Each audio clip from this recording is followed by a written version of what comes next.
da série Contos Terríveis, de Walter Policeno, Metempsicose. Narração Marcelo Fávaro.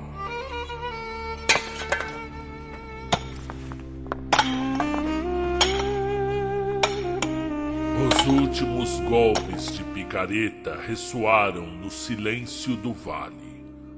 Havia em todos nós uma estranha trepidação, porque chegara finalmente o momento esperado havia meses.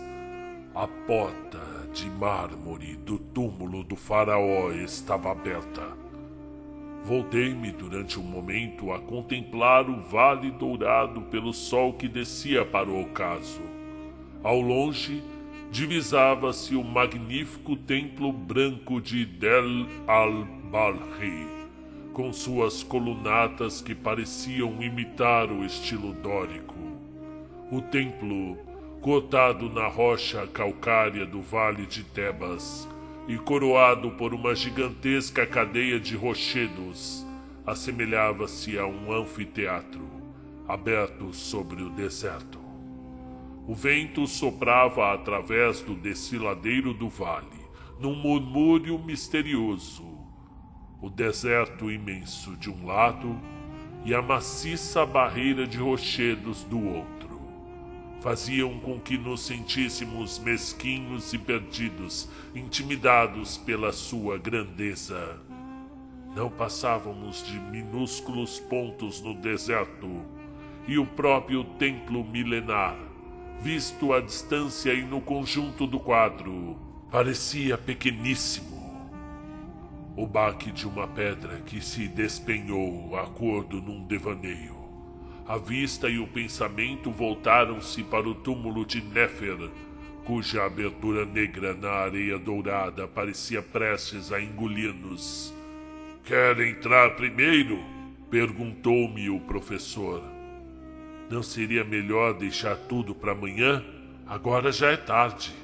Clarence mordeu os lábios com um estranho sorriso. Se quer assim, assim seja. Mas tenho pressa de regressar ao Cairo. Há um mês que estamos nesse vale sombrio e silencioso. Podíamos dar-lhe ao menos uma olhada.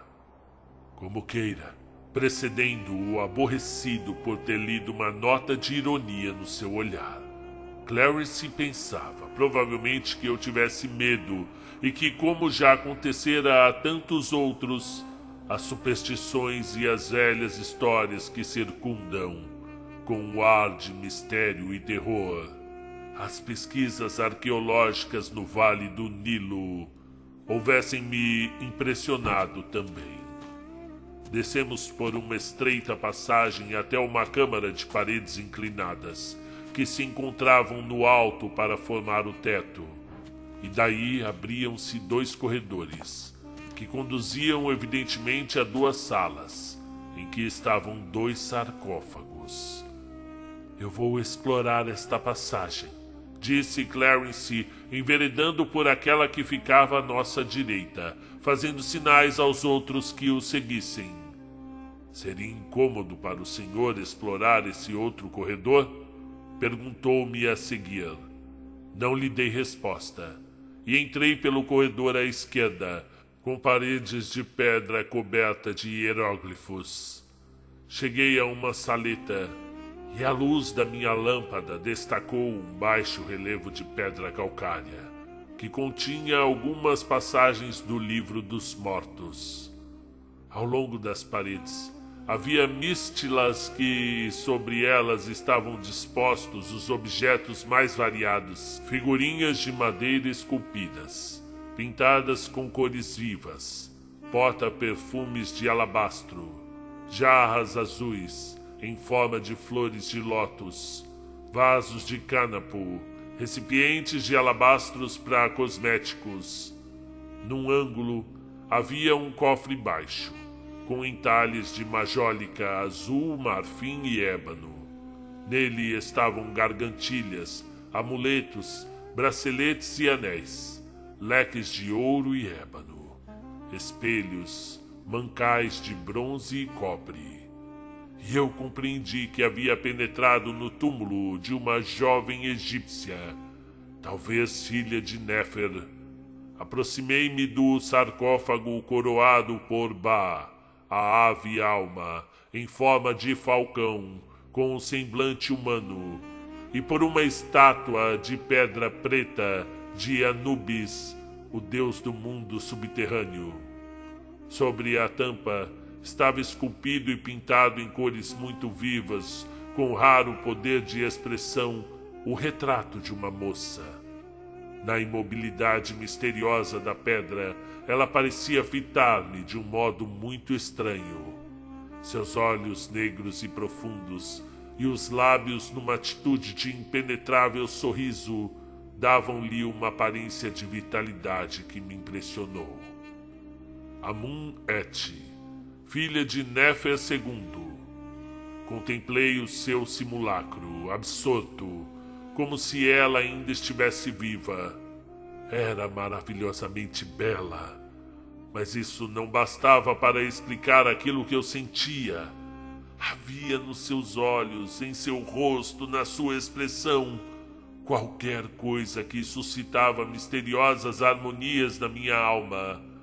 E eu senti como se aquela criatura, que vivera milhares de anos antes de mim, estivesse junto do meu espírito, fosse parte de mim mesmo, mais do que qualquer outra pessoa viva. Seguiram-se para mim dias de estranha perturbação e abatimento moral. O pequeno rosto, encantador e misterioso do sarcófago, atormentava-me, perseguia-me. Via aqueles olhos em todos os cantos, onde quer que pousasse a vista. Descobri aquele sorriso doce e impenetrável. Estávamos catalogando as peças descobertas no túmulo. Trabalho de semanas, aliás. Mas aquele trabalho, que sempre me havia apaixonado até então, encontrava-me agora ausente, cansado, abúlico. Tinha guardado para mim, antes que os outros entrassem na sala de Amun-Et, um belíssimo colar de lápis-lazuli, que fazia parte do seu enxoval funerário. Queria aquele objeto como a um penhor de amor. Todas as vezes que podia, sem dar nas vistas, quase escondido de mim mesmo, corria a contemplar a figura do sarcófago, viva na imperecível vivacidade das cores egípcias. Que é que acontecia a mim? Estaria para cair doente? Iria ficar louco justamente agora? Às vezes pensava naqueles que admiram a Gioconda de Leonardo em Paris e dela se enamoram exaltados. Mas eu sempre fora um homem prático e atido à realidade. Espírito científico, antípoda de semelhantes exaltações românticas.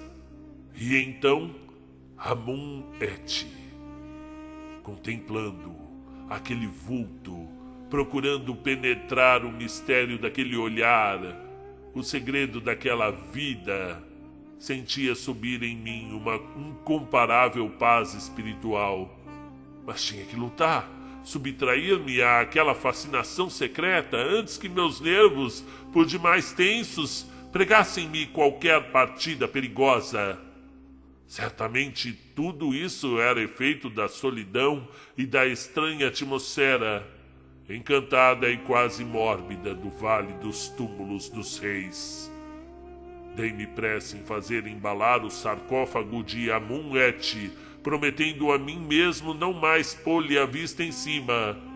Mas estava inquieto, nervoso, e quando partimos para o Cairo eu já sabia que não me esqueceria de Amun-Et. Não seria capaz de subtrair-me ao desejo de tornar a vê-la, nem jamais me separaria do colar de lápis-lazuli, o símbolo daquela estranha aventura. O sarcófago, com o seu enxoval funerário, ocupou uma pequena sala no Museu do Cairo. O diretor insistiu para que eu dirigisse o arrolamento da sala, mas recusei, alegando um pretexto. Queria evitar tornar a vê-la.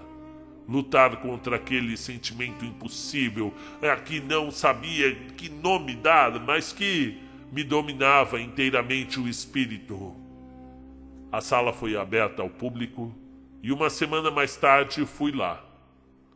O louco vai ter medo das sombras, é claro, dizia eu para mim mesmo. Aqui, numa grande cidade como o Cairo, e a coisa ficaria reduzida às suas justas proporções, é claro, e verificaria que tudo quanto se passara fora efeito dos nervos e da atmosfera do deserto. E então eu riria de mim mesmo. Riria. O sarcófago estava exposto dentro de um armário de cristal. Alguns visitantes contemplavam a beleza das figuras esculpidas e das cores resplandecentes. A presença deles, sem motivo algum, irritava-me como se fossem intrusos. Esperei ficar para aproximar-me. Sentia o coração bater apressado. Por mais que eu dissesse a mim mesmo que era um idiota, um sonhador, fiquei longo tempo contemplando Amun-Et e de repente estremeci. Colheu-me uma sensação de vertigem. Fechei os olhos. Agora sim devia ter enlouquecido porque, refletido no cristal do armário, tinha visto o rosto de Amun-Et animar-se e sorrir.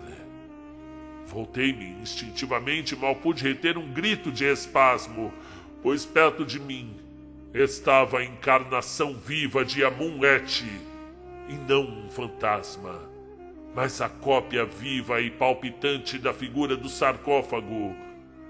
A moça olhou para mim e sorriu-me. Era muito jovem, tinha olhos pretos com longos cílios. A sua pele era vagamente de uma cor azeitonada. O sangue egípcio revelava-se-lhe nos lábios carnudos e nos zigomas, ligeiramente proeminentes, é claro, que davam ao seu rosto um acentuado caráter oriental. Trazia um pequeno turbante de um azul pálido, não diferente do penteado da mesma Amun-Et. O seu vestido de crepe cor de canela desenhava-lhe as formas esbeltas, muito bem torneadas, revelando as curvas sensuais do corpo moço que encarnava as linhas ideais do velho Oriente. Afastei-me embaraçado. Desculpe-me. Fiquei a contemplá-la como um louco. Eu me sinto verdadeiramente mortificado. Me desculpe. Compreendo seu espanto. Pareço-me tanto assim? Ou melhor, pareço-me realmente com ela? Concordei e ela continuou. Vim, picada pela curiosidade, pois já me disseram justamente... Deteve-se incerta. Pareceu-me que compreendeu então que estava falando a um desconhecido. Eu sou o professor. Sou o professor Diman. Henrique Diman, disse eu apresentando-me. O acaso quis que eu fosse o primeiro a penetrar no sepulcro de Amun-Et. Ela estendeu-me a mão. Chamo-me Ennett Scott. Então o senhor fazia parte da missão arqueológica de Tebas? Começamos a conversar, mas eu não conseguia tirar os olhos do seu rosto. Amun-Et tinha reencarnado, só podia. O milagre de Pigmalião repetira-se. Parecia-me que aquela mulher houvesse sido criada, naquele momento, pelo meu íntimo desejo, que vivesse somente para mim, emanação e animação dos meus sentimentos. Soube que seu pai era inglês, falecido havia muitos anos, mas sua mãe era egípcia, uma senhora copta de nobre ascendência, cuja família se gabava de pertencer aos últimos faraós Saites e que, embora cristã, havia conservado o culto tradicional das antigas divindades locais. Amun-Et seria, em definitivo, uma de suas antepassadas, não é verdade? Bem, se a genealogia a que minha mãe liga tanta importância for exata, olhou para o sarcófago, enquanto lhe aflorava aos lábios um leve sorriso. Eu vacilei, dominado por um súbito frêmito de terror supersticioso, pois naquele momento ela possuía a idêntica complicada expressão do retrato de Amun-Et. Amun-Et, me deixa curiosa, disse ela depois. Foi um acaso realmente. Um acaso feliz que eu tenha encontrado justamente o senhor, professor Diman. Eu desejava saber algo mais ao seu respeito. Tudo quanto me possa dizer, pois eu ficarei contente em aceder ao seu desejo. Quer vir tomar chá conosco? Minha mãe ficará muito contente em conhecê-lo. Tudo quanto diga a respeito ao antigo Egito provoque seu mais apaixonado interesse. E foi assim que eu comecei a frequentar a casa dos Scotts. Desde aquela manhã eu sabia o que em mim sucedera, mas não me entristecia por isso. O meu sentimento transpusera-se da fantástica Amun-Et para Enet. Agora, porém, não havia inquietação, incerteza ou aborrecimento no meu coração. Eu amava uma mulher muito bela, inteligente, culta, refinada. Gozava do seu sorriso, da sua companhia, do seu pensamento. E fugira àquele íncubo estranho, àquela obsessão que talvez se viesse a converter em loucura. Entretanto, o Museu Britânico estava organizando outra missão, ao Vale dos Túmulos dos Reis, e eu fui convidá-lo a dirigi-la.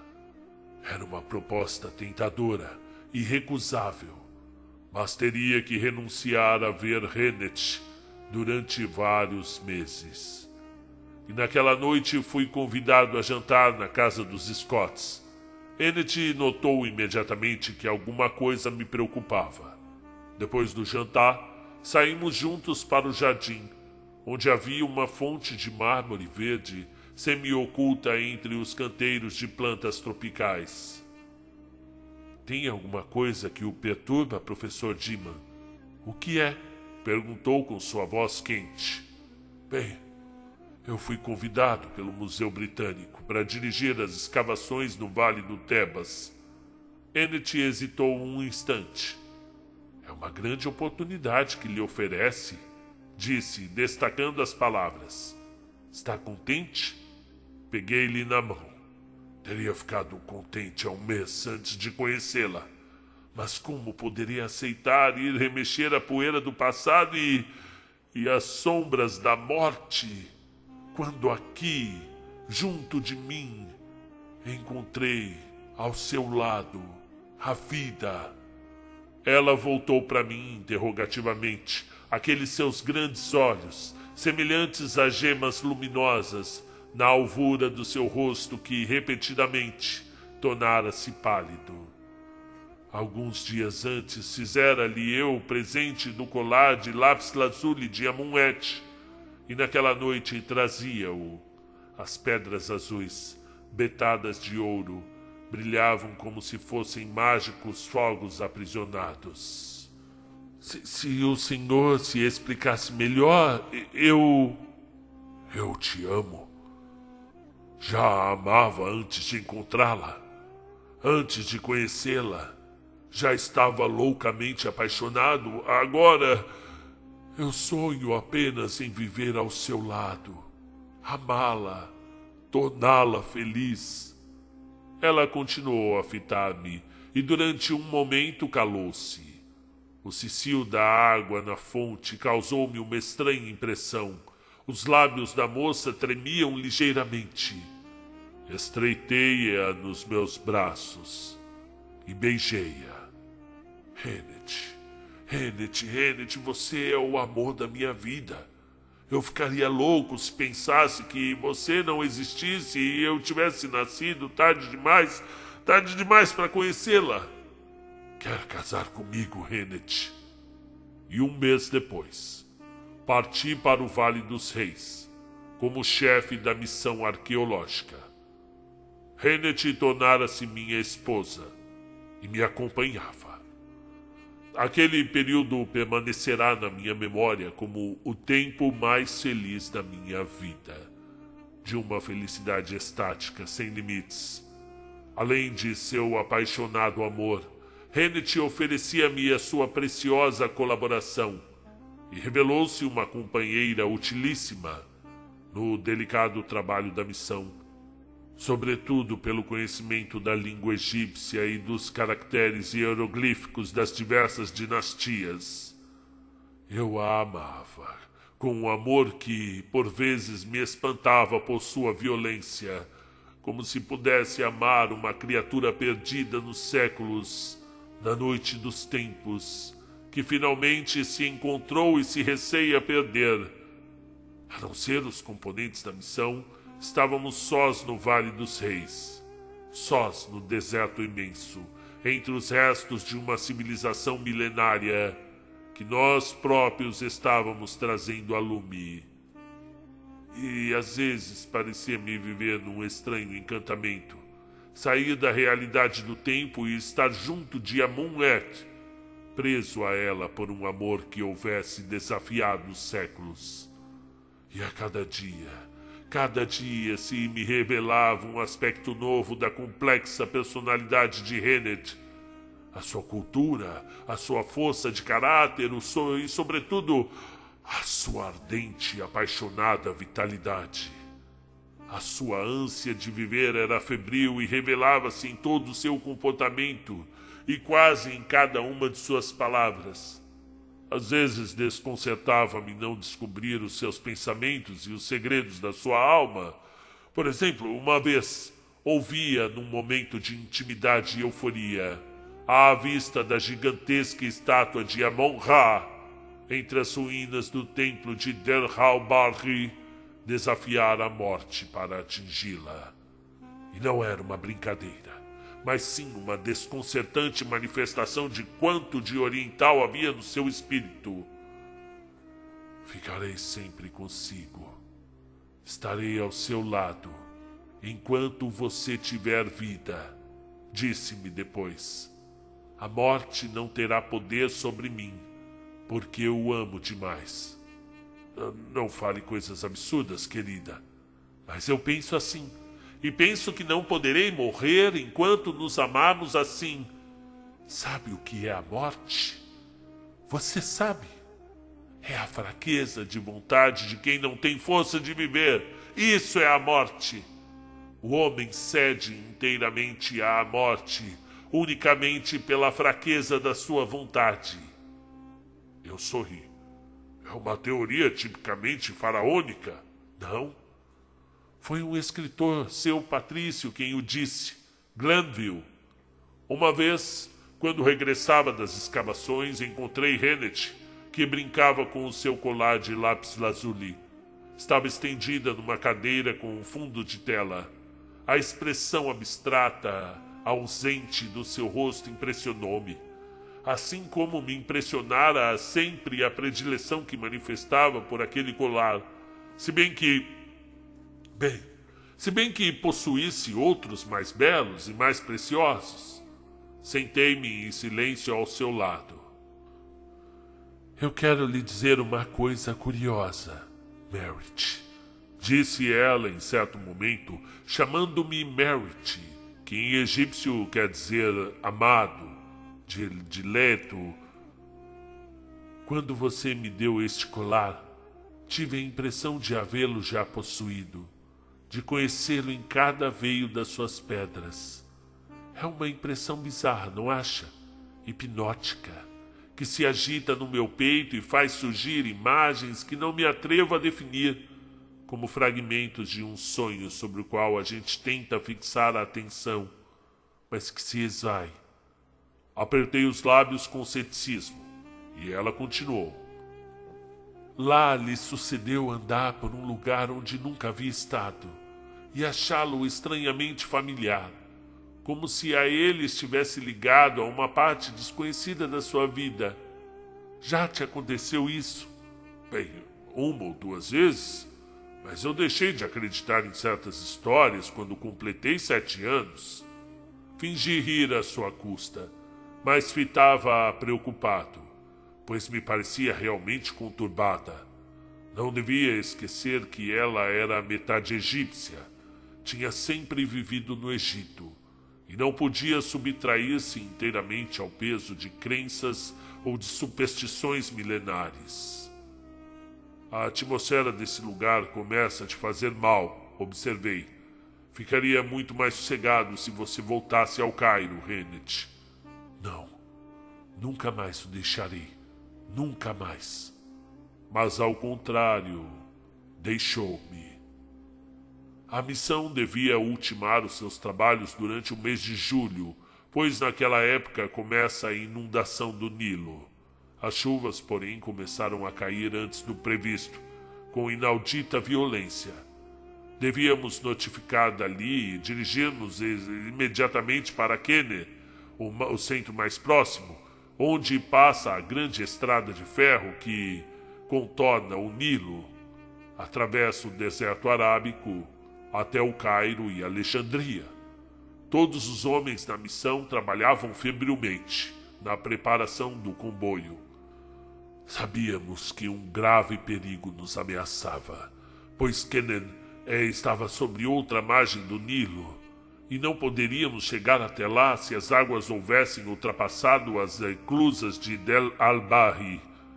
Quando os 4 jipes se puseram em movimento, todo o Vale dos Reis estava convertido num lago cinzento, sobre o qual se acumulavam nuvens muito baixas, entre as quais os relâmpagos zigue-zagueavam de improviso. A água escorria dos bancos dos jipes, dos vidros, dos cofres. As rodas giravam em falso, enterrando-se na lama. Foi preciso que todos os homens os empurrassem, durante muito tempo, a muito custo. Rennet estava no carro da frente do comboio. Com dificuldade consegui colocar-me ao seu lado. O vento soprava violento, cortando a respiração, e a água tolhia a vista, invadindo tudo. Em certo momento tive a impressão de encontrar-me no meio de uma paisagem irreal, apocalíptica, debaixo d'água. Do maciço montanhoso precipitavam-se torrentes, formando cascatas, arrastando pedras, cascalhos, detritos de toda espécie. O céu tornava-se cada vez mais escuro, embora fosse ainda pleno dia. Mas cada vez mais frequentes, os relâmpagos lívidos fuzilavam por entre as nuvens, iluminando o deserto revolto e os rochedos. Numa luz sinistra, eu olhava com apreensão para a água que escorria em catadupas da montanha para o vale. Tínhamos de andar depressa. Era imperioso que andássemos depressa. Atingimos a grande ponte de Lamet, lançada sobre o vale de Del al-Bahri. Por baixo de nós abria-se um abismo que, em certos pontos, ultrapassava mais de 100 metros. Agora a água corria impetuosa, investindo contra os pilares e fazendo tremer toda a ossatura da ponte. Os carros caminhavam com cautela, enfrentando um vento de violência extrema. Estávamos quase chegando à saída da ponte, quando ouvi um fragor sinistro, e me parece que toda a montanha se precipitava em cima de nós. Das alturas, massa enorme de água, de pedras, de troncos de árvore, descia sobre a ponte com um ruído estranho, ensurdecedor. Um dos lados do carro foi atirado violentamente de encontro ao parapeito, com um fragor de ferragens e vidros quebrados. Por um instante, pareceu que o automóvel fosse alçar voo. Ficou suspenso com as rodas anteriores no vácuo. Capotou e rolou pela escarpa. Eu havia sido atirado fora. A chuva não deixava ver nada. O vento uivava aos meus ouvidos. Nas mãos eu segurava qualquer coisa que contemplava atônito.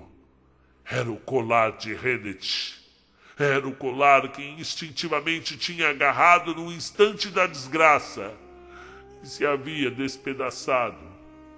Era o colar. Os outros carros haviam parado. Os homens da missão gritavam, agitavam-se. Alguém começava a subir pela escarpa. Hennessy! Hennessy! Gritei com a voz rouca. Aproximei-me dos destroços. Hennessy estava ali, imóvel, os olhos fechados, o rosto branco sob um véu de lama. Apoderou-se de mim um terror desesperado, enquanto eu tentava abraçá-la, levantá-la dali. Hennessy! Hennessy! O seu rosto contraiu-se num espasmo. Abriu os olhos, onde já pairavam as sombras. Harry, Meredith, murmurou. Não o deixarei. Não posso deixá-lo, Meredith.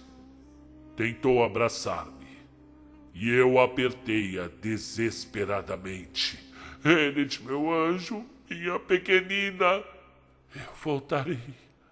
Eu voltarei a você. Espere-me, Harry. Havemos de encontrar-nos ainda.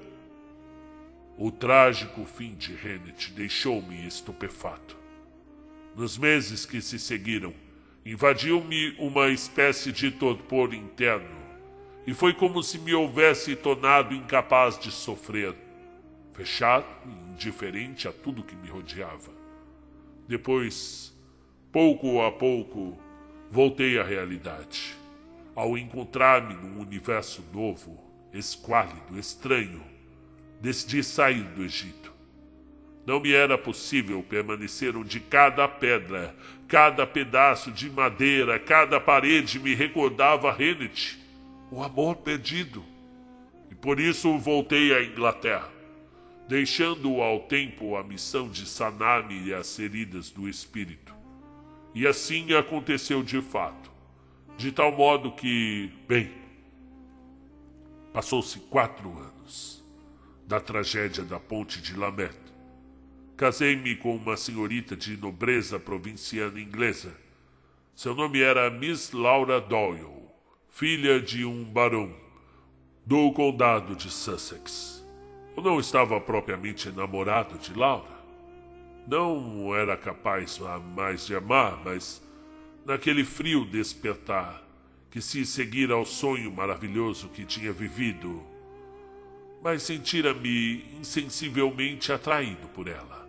Pela sua afetuosa simplicidade, pela sua doce personalidade, sempre confortadora, sempre repousante.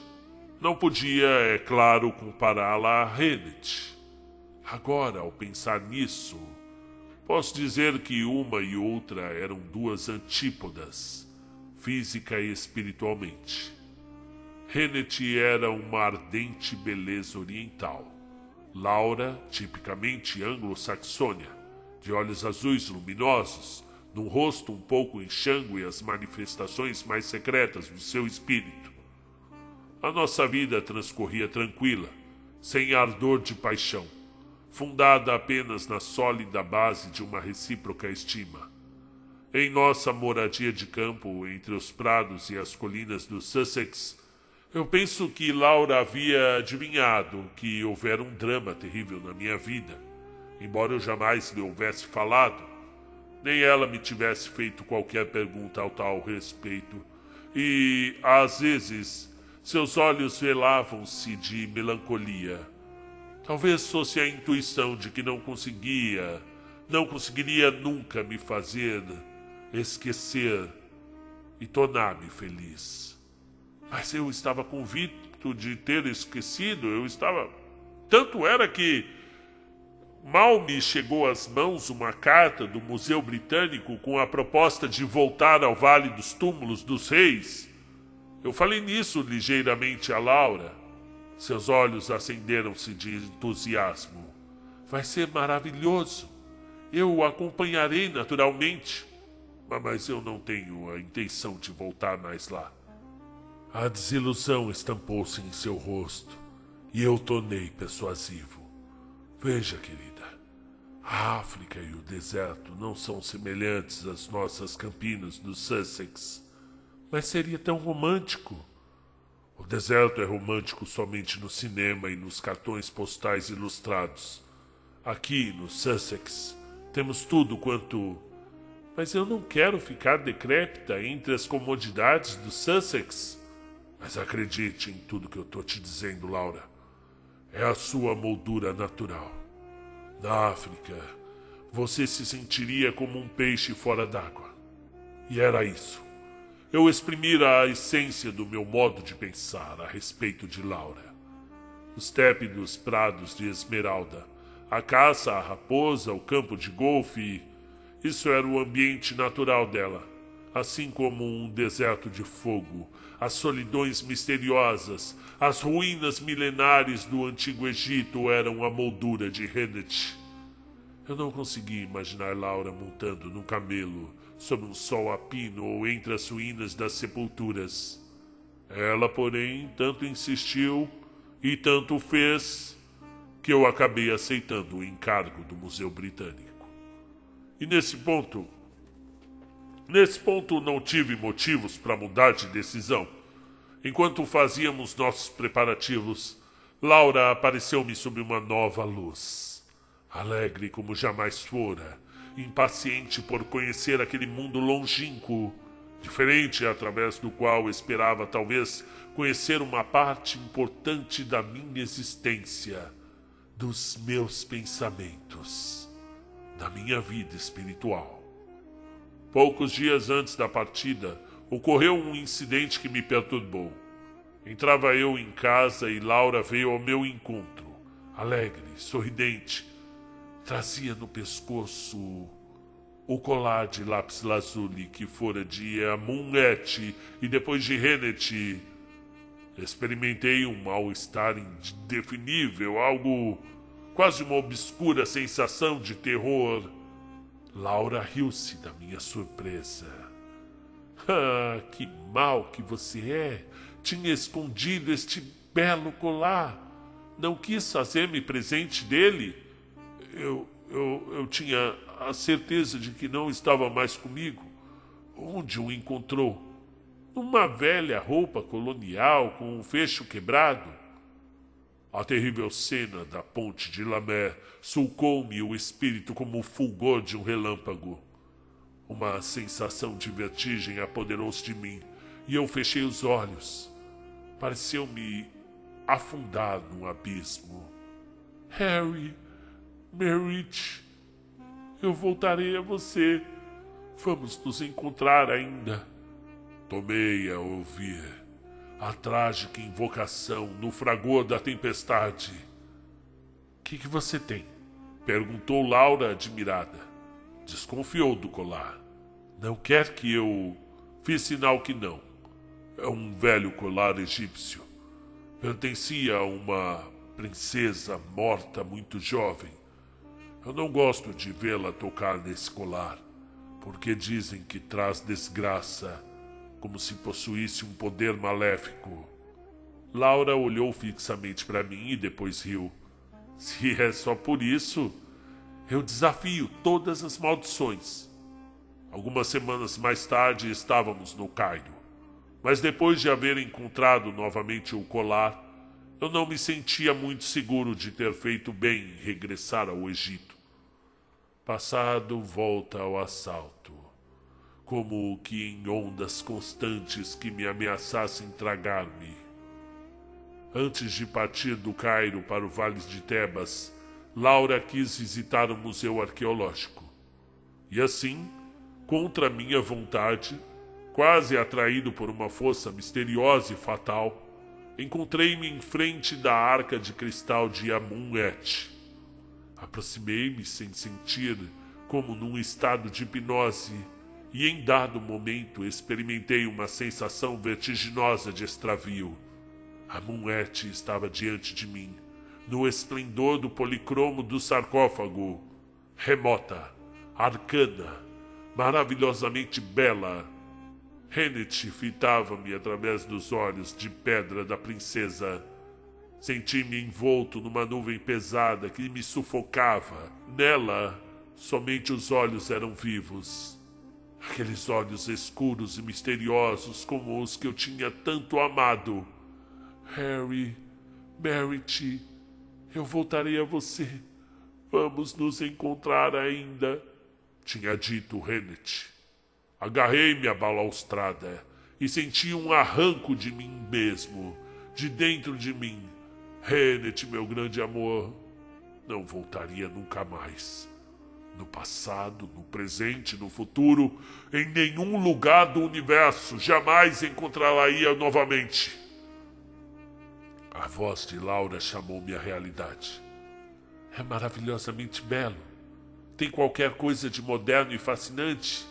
Mas, Harry, você se sente mal? Exclamou logo, notando a minha perturbação. Não é nada. É apenas um breve delíquio. Vamos embora daqui. Iniciamos imediatamente os trabalhos no vale. Tornou-se evidente desde logo que a nossa missão seria mais afortunada, com a descoberta de documentos de importância. Fiquei assim absorvido pelas minhas pesquisas e tive pouco tempo para ocupar-me de Laura. Eu percebia que ela era estranha e longínqua àquele mundo, mas não se mostrava, embora fosse certo, menos entusiasta do que quando havíamos partido. Arrependi-me de deixá-la demasiado tempo sozinha, e um dia quis levá-la a Kennet, o mais próximo centro habitado na margem do Nilo. Atravessamos a ponte de Lamet. Era a primeira vez que por ali passava, após tantos anos. Ao sinal da ponte, o carro parou, sem razão aparente. E eu desci resmungando para dar um golpe de vista ao motor. Estava inclinado sobre a caixa quando ouvi um grito. Harry! Era Laura. Desceu do carro e correu aos meus braços. Estava mortalmente pálida. Seu corpo inteiro tremia-lhe. Procurei acalmá-la enquanto ela vinha se recobrando. E pouco a pouco, mas não conseguia compreender o que tinha perturbado tão violentamente a sua vista. Experimentei de súbito uma sensação de angústia, o pressentimento ou a percepção de uma coisa atroz. Aflorou-me ao rosto qualquer coisa fria, como a asa da morte. Escutei, inquieto, o que ela dizia. Depois, coloquei o carro em movimento. Ela agarrou-me no meu braço tremendo. Não, para! Parei. E então, o que há? Vamos voltar, eu quero voltar, volta! Sua ansiedade era febril. Desculpe, bem querido, desculpe, eu não sei, mas a gente precisa voltar. Embora no dia seguinte Laura tivesse aparentemente quase esquecido aquele estranho episódio, cuja culpa atribuía aos seus nervos, ela não tornou a ser a mesma. Às vezes parecia absorta, como que escutando alguma misteriosa mensagem ao seu ouvido. Outras vezes a sua linguagem tinha lapsos bizarros que eu não sabia explicar. No meio de uma conversa, escapavam-lhe algumas palavras que Laura não podia ter pensado, como se, por um instante fugaz, houvesse deixado de ser a mesma. Assaltou-me então uma sensação de pânico. O que é que acontecia? Estava quase decidido a perder tudo e voltar para a Inglaterra. Mas como justificar tal decisão a mim mesmo? Sentia-me inquieto sem saber porquê. Uma noite acordei com a impressão de que Laura houvesse murmurado alguma coisa no sono. Acendi o candeeiro de petróleo e inclinei-me sobre ela, tocando-lhe quase a boca com a minha. E percebi, efetivamente, um murmúrio indistinto, em que me pareceu perceber uma palavra. Uma sensação de gelo apoderou-se de mim. Senti os cabelos eriçarem-se-me na cabeça.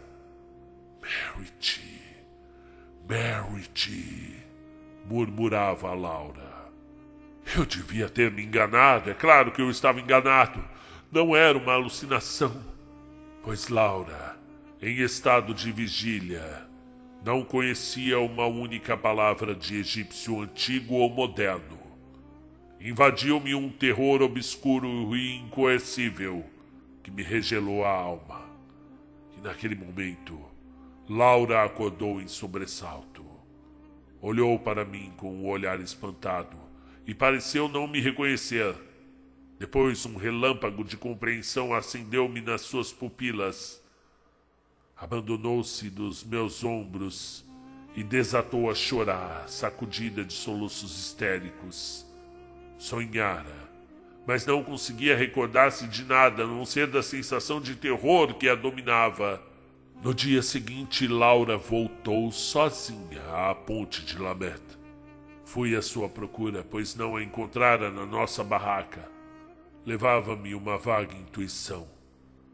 Ela estava absorta na contemplação do abismo dos rochedos, as mãos contraídas no parapeito arquejante. Tive que chamar por ela várias vezes antes que desse assustado um pensamento horrível.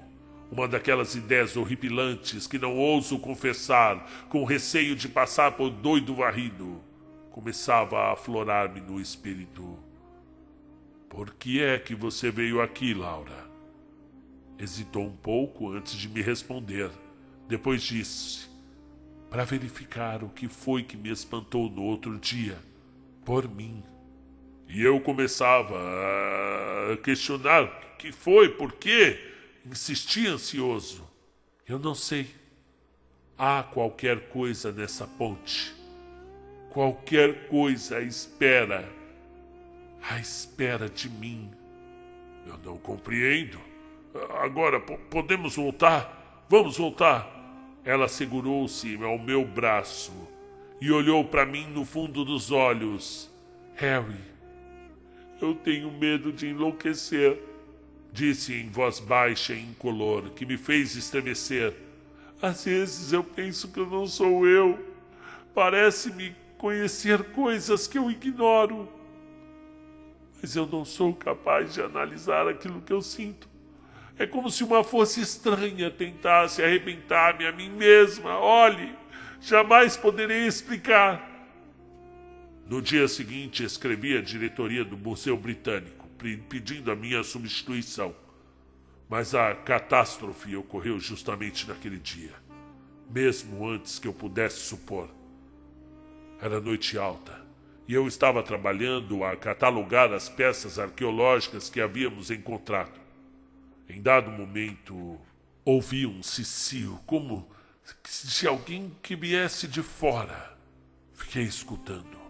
Tudo estava em silêncio.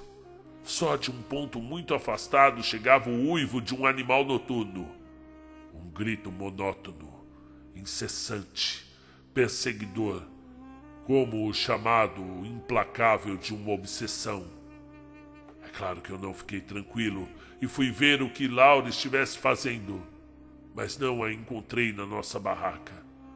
Procurei por todo o campo numa inquietação crescente e esmagadora. Ela não estava. Recordei-me novamente da ponte de Lambert e um presságio de desgraça atravessou minha alma como um relâmpago ofuscante.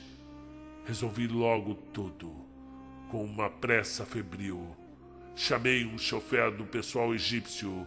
Pusemos um jipe em movimento e corremos na noite escura. Quem sabe se a gente conseguiria alcançá-la antes que... Sim, ela estava sobre a ponte.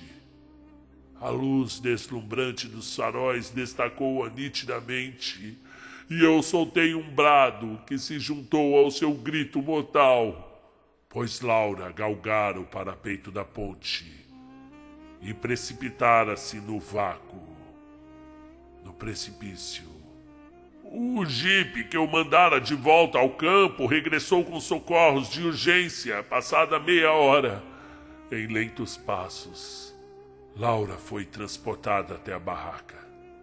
Um silêncio cotejo de lúgubres sombras, num deserto iluminado fantasticamente pelas tochas elétricas. O Dr. Carson, médico da missão, excedeu-se imediatamente em cuidados. Laura havia perdido os sentidos. Tinha o rosto ensanguentado, a respiração apressada e curta. O médico abanou a cabeça. Seu vulto, à luz dos candeeiros de querosene, parecia extremamente pálido, espectral. É grave? Perguntei em voz baixa. Ele fez que sim, e compreendi que Laura estava perdida. Fratura na base do crânio, murmurou. Deixei-me cair no escabelo. O médico estava fazendo tudo quanto estava ao seu poder, e eu fitava-o espantado, sem seguir-lhe os movimentos, atormentado pela interrogação. Por que ela tinha feito isso? Por quê?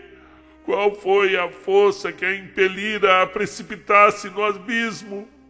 Via-me na impossibilidade de compreender, com a inteligência e com os sentidos, aquilo que ocorrera, ligado ao terror supersticioso das coisas desconhecidas e incognoscíveis, como se algo a houvesse atraído, como se um destino tremendo tivesse de se cumprir.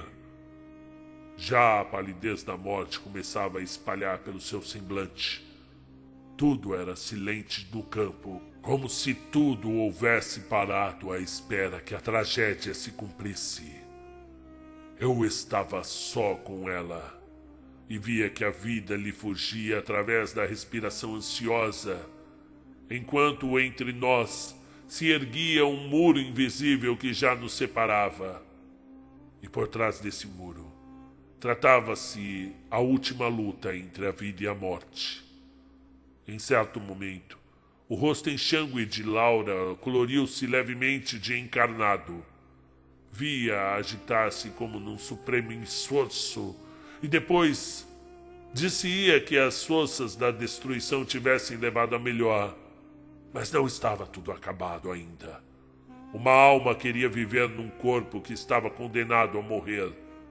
Certamente, perdi então o controle da minha faculdade de inibição, pois a cena que se seguiu na sua alucinante realidade não podia ser verdadeira, não podia senão ser o fruto de uma fantástica obsessão. E foi seguramente uma alucinação. Laura mexeu-se, e eu ajoelhei-me ao seu lado, beijando-lhe as mãos, e ela abriu os olhos. Minha Laura, disse soluçando. Então estremeci e senti viver num incubo. Qualquer coisa se regelou dentro de mim ao contemplar aqueles olhos, porque eu conhecia aquele olhar, eu conhecia aquela expressão enigmática, e aquele não era o olhar de Laura.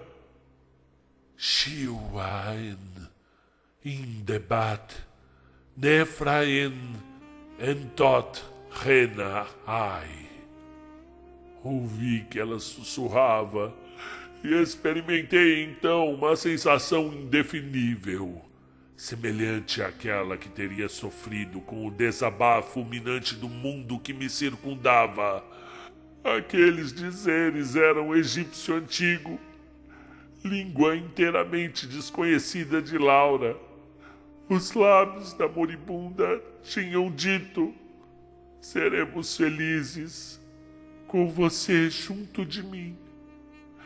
Renet, Renet! Gritei, num paroxismo de terror e de exaltação impossível de exprimir. Mas subitamente, a respiração arquejante cessou. E foi como se em todo o universo, naquele momento de completo silêncio, tudo ficasse imóvel ao redor do grande mistério. Metempsicose, de Walter Policeno. Puxa vida, hein? Que história! E aí, o que vocês acharam dessa história? Vocês acreditam em vida após a morte, em várias vidas? Sobre a espiritualidade, até o espiritismo. Tem gente que é kardecista. Eu fui kardecista por mais de 20 anos, né? Depois da pandemia que eu deixei as coisas assim suspensas, as crenças, porque sinceramente eu achei que era uma arrogância da minha parte achar que eu sabia a verdade, que eu tinha todas as respostas, quando na verdade a gente tem mais perguntas, né? E principalmente depois comecei a ler no canal que a criatividade do ser humano é fantástica, absoluta, é infinita. Você tem a possibilidade de criar histórias aí para o resto da vida, e muitas dessas histórias acabam se tornando religiões, e eu respeito todas. Eu tenho um carinho grande pelas religiões, mas eu não sigo nenhuma e também não desacredito, né? Não me digo mais espírita como eu dizia. Perguntam para mim, eu falo, não sei nada, não sou nada, eu acho que eu não sou nada. Você acredita, desacredita? Não, às vezes eu rezo um Pai Nosso, peço ajuda para Deus, mas não sou nenhuma religião. E aqui nesse caso, né, é bem forte, né, a presença da Rennet. Nossa, imagina você tá ali solteiro no deserto, aparece uma Rennet na sua vida, você cai que nem um patinho, meu amigo. Você se apaixona que nem imagina uma egípcia com os olhos negros, brilhantes como pedras preciosas. Você vai embora facinho. E eu iria. Agora imagina isso, depois você viver após um acontecimento trágico, as últimas palavras dela foram: a gente vai se ver de novo, né? Eu voltarei a você, vamos nos encontrar ainda. Nossa, aí é muito forte realmente. Esse conto trabalhou com elementos de muita força e que deixam uma impressão muito grande. Eu adorei narrar esse conto, eu entrei na onda, eu me apaixonei pela Rennet também. Eu falei, não, é isso mesmo. E é essa suspensão da descrença que a gente, quando é bem absorvida na história, você vai embora, ele pode ir para a lua que você vai acreditar. Não, ele está na lua mesmo e pronto, acabou. Gostaram da história? Eu preciso saber o que vocês acharam, porque é a partir do que você achou que eu vou seguir um caminho ou outro para o canal na escolha dos contos, ok? Dá um oi pra mim lá no Instagram. Eu tô praticamente sozinho lá no Instagram. É claro, tem as pessoas amigas que me mandam mensagem no Conta um Conto _Favaro, mas ainda é uma comunidade que pode crescer muito mais. Manda uma mensagem pra mim lá, segue a gente no Insta. Até a próxima.